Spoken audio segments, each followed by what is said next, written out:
حضرت حذیفہ بن یمان ایک صحابی تھے، میرے نبی کریم علیہ السلام نا ان سے راز کی باتیں کرتے تھے۔ ہر بندے کا ہاضمہ ٹھیک نہیں ہوتا، سب سے راز کی بات نہیں کرنی چاہیے۔ حضرت حذیفہ بن یمان کہتے ہیں حضور راز کی باتیں بتاتے ہیں۔ مدینہ منورہ میں جو منافقین تھے ان کی لسٹ بھی نبی پاک نے حضرت حذیفہ بن یمان کو دی تھی۔ جب کوئی مشکوک آدمی مر جاتا نا تو صحابہ کہتے ہیں ہم دیکھتے اگر حضرت حذیفہ نے جنازہ پڑھا تو ہم بھی جنازہ پڑھ لیتے۔ نبی پاک نے بھی کچھ جنازے نہیں پڑھے، ترمذی میں ہے، فرمایا عثمان سے جو بغض رکھے اس کا جنازہ نہیں پڑھیں گے۔ حضرت حذیفہ بن یمان اگر جنازہ پڑھتے تو لوگ پڑھتے، وہ نہ پڑھتے تو لوگ جنازہ نہ پڑھتے۔ حضرت حذیفہ بن یمان کہتے ہیں جناب عمر فاروق کی خلافت کے آخری ایام تھے، کچھ دنوں کے بعد وہ شہید ہو گئے۔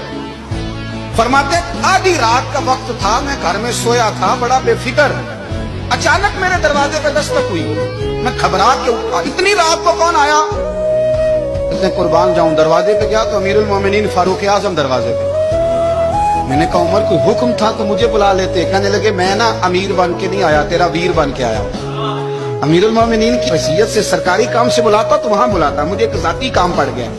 کہتے میں نے عمر کو گھر کی اندر بلا کے چارپائی پہ بٹھایا، میں نے کہا حضور میں غریب آدمی، میں کیا آپ کے کام آ سکتا ہوں؟ تو کہتے انہوں نے نا مجھے ساتھ بٹھا لیا، پھر میرا ہاتھ پکڑ لیا، کہنے لگے تو عمر کو جانتا ہے؟ عمر جھوٹ نہیں بولتا، تو جانتا ہے عمر وعدوں کا پکا ہے؟ کہا حضور جانتا ہوں، اس وقت آیا ہوں جب دیکھ بھی کوئی نہیں رہا۔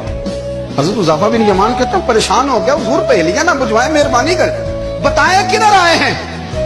حضرت عمر فاروق فرمانے لگے 62 سال کا ہو گیا ہوں، 63 میں چل رہا ہے، داڑھی سفید ہو گئی ہے، بل پک گیا، اٹھ فریدہ سٹیا، داڑھی آ گئی دور، اگا نیڑے آ گئے، پیچھا رہ گئی دور، اب قبر اشر کا معاملہ صاف نظر آنے لگا ہے۔ کہا حضور مجھ سے کیا چاہتے ہیں؟ حضرت عمر رو پڑے، کہنے لگے آج میں عشاء کے بعد نکلا ہوں تو نبی پاک کے صحابہ مجھے نیک کہہ رہے تھے، پھر میں نے بچوں کی ماں سے اور بچوں سے بھی پوچھا ہے، وہ بھی مجھ سے راضی ہیں۔ اور حذیفہ تیرے ساتھ نبی پاک راز کی باتیں کرتے تھے، سچ بتا کہیں عمر کا نام منافقوں میں شامل تو نہیں؟ سچ بتا ان منافقین میں تو شامل نہیں، کہیں اوپر سے تو نہیں سارا کچھ؟ حضرت حذیفہ بن یمان کہتے ہیں میں باپ کے مرنے پہ اتنا نہیں رویا جتنا عمر کے سوال پہ رویا۔ میں قدموں میں بیٹھ گیا، میں نے کہا نہیں عمر یہ تو میں نے نہیں سنا، لیکن یہ میں نے نبی پاک سے ضرور سنا ہے کہ میرے بعد اگر کوئی نبی ہوتا تو عمر ابن خطاب ہوتا۔